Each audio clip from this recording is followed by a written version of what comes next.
What's the last one? Overhead. That's the fourth component. Okay? Remember there were 4 components on how you make money? We've now talked about 3. We've talked about getting new business and what will happen with market, what can happen, what you do, what they do. We've talked about sales, we've talked about marketing topically. We've talked about retention and how to change it versus what they want to do. We've talked about cost factors. Now we're talking about overhead. Guess who has to know every one of them? You. You are the president, CEO of your company. You have to know all of this. So the last one is overhead. What is the average for overhead? The national average, according to the ACA, is $11,400. According to Chiropractic Economics, that's a month. That's a month. Chiropractic Economics, it's a little over $14,000. The overhead is 50% according to the ACA, 70% according to Chiropractic Economics. That's the overhead. Those are the industry standards. That's the real world. It costs money to make money. So, what is the number of patient visits a week? 108 patient visits a week, national average. There's different types of overhead. There's not one reason for an overhead. There's 8 different types of overhead. I don't have time to go into each 8 different type of overhead. Here's what I will go into. What are the 3 main reasons for high overhead? I'll share those with you. What's the number 1 reason for high overhead? Leases. You get tied into a lease program that is monthly. Leases. So, you come out of school and you start signing leases for all this equipment. Well, what happens to the amount of money you need to generate every month? It increases, and what happens the next month? It's still there. It's still there in the next month and the next month. That's the number 1 reason for high overhead, leases. Getting involved with too many leases or too high leases. Number 2, space. You get too much space. How much space do you really need? 1,200 square feet, give or take 200. That's how much square feet you really need to do as many patients really as you physically can. What's the major problem that you guys do with space? You get too much space.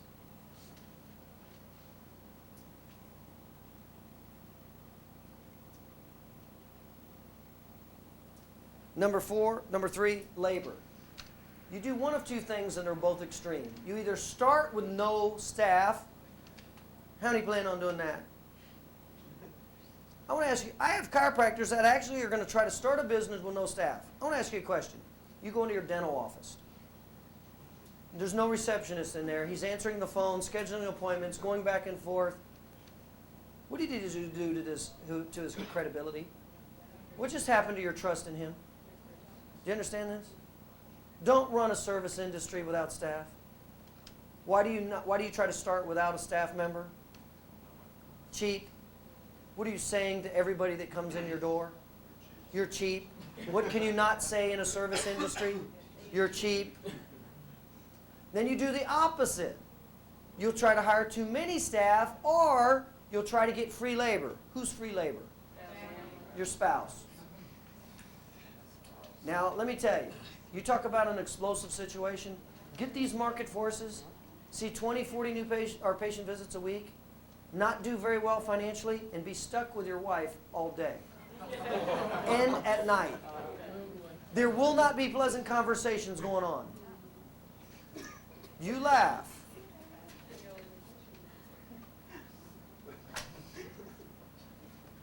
So, here's the general rule. Here's the general rule. 1 full-time person per 100 visits. That's the general rule. So if you're seeing 100 patient visits or less, 1 full-time person. When you start going over 100, if you know what you're doing, that's when you hire your second full-time person. That's a general rule. Okay? How much money should be spent on labor? Your staffing.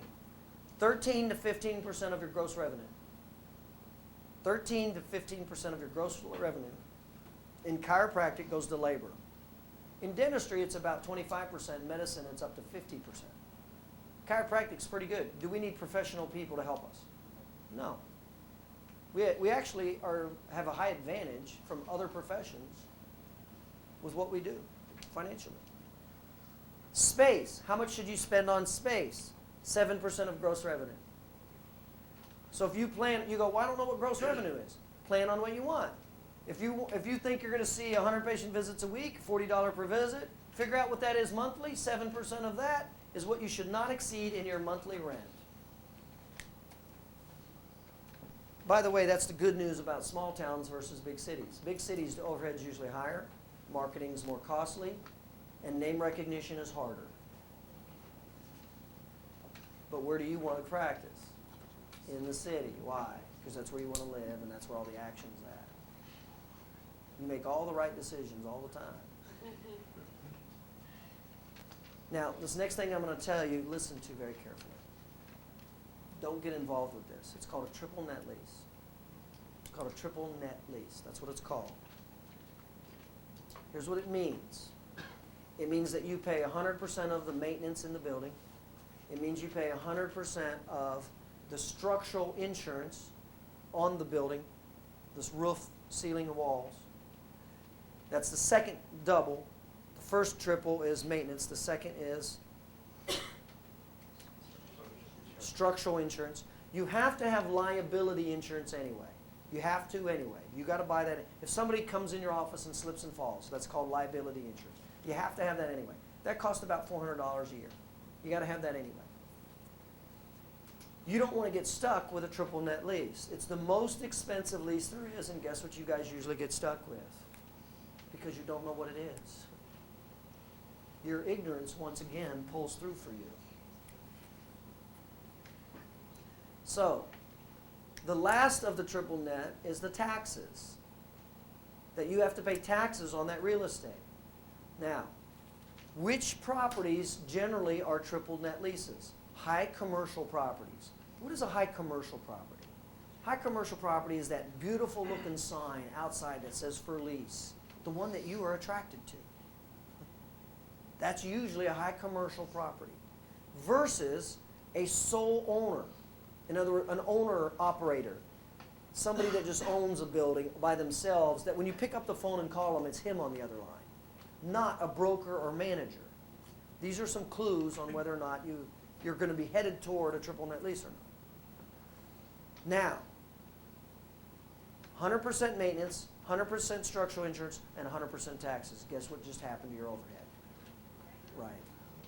How many mistakes can you make here? Just in overhead alone, how many mistakes can you potentially make? A few. A few. So, that is negotiated. There's one last component. It's called CAM. It's called CAM.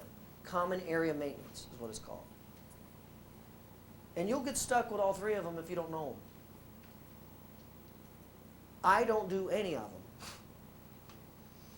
I negotiate all our properties. And I don't allow them to do triple net leases and CAM on us. And I don't go to the high rental units also.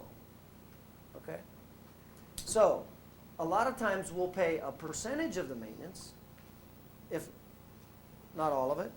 We won't pay structural insurance at all, the owner will, and we won't pay taxes, they will, and they'll pay CAM. Now, if you don't know that, you're going to get stuck with all of them. Okay?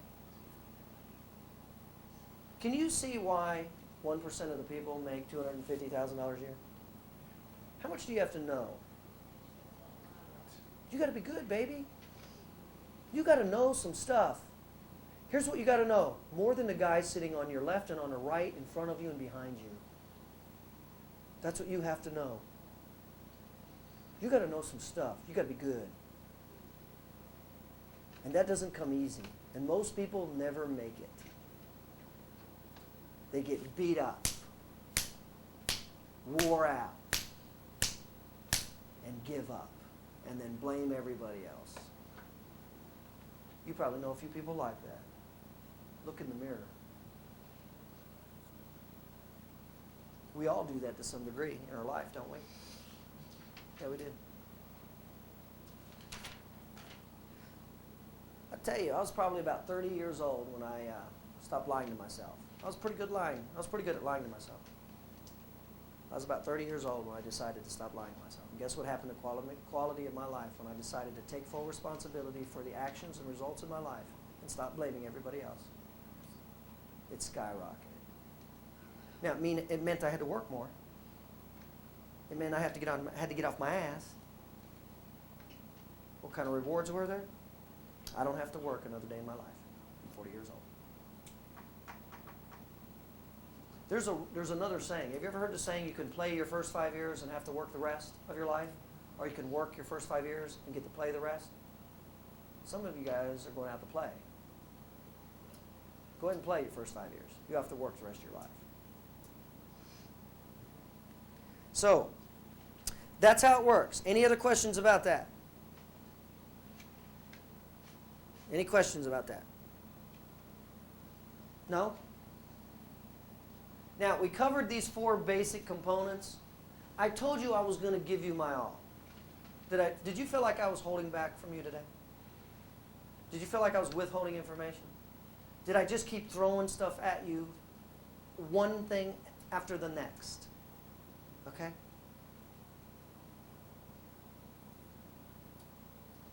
How long did I spend with you today? I spent 2 hours today,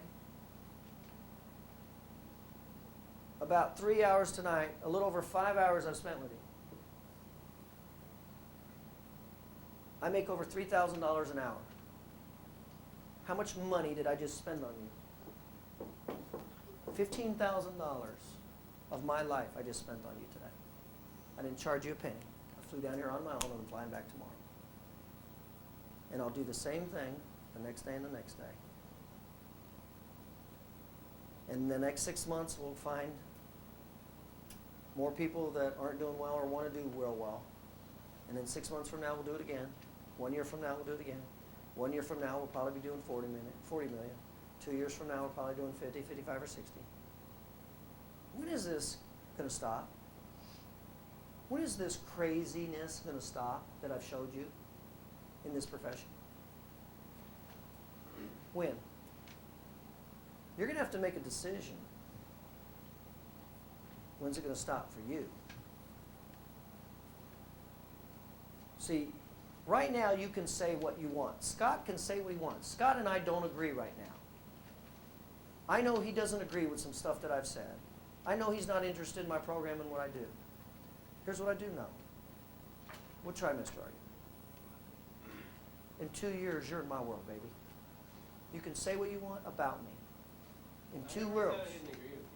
We don't have to get defensive. We don't have to get defensive. You're saying something that's not true. I didn't say that. Okay. I feel we don't agree on some issues. And all I'm saying is, in 2 years, this is reality. You got 2 years of being defensive. You got 2 years of doing whatever it is you want to say and do. Your life is going to depend on how well you know this stuff, Scott, not me. Which is basically going to determine the quality of your relationship, where your kids go to school, and what kind of clothes they wear, and who their friends are. That is really what we're talking about. That is what we do.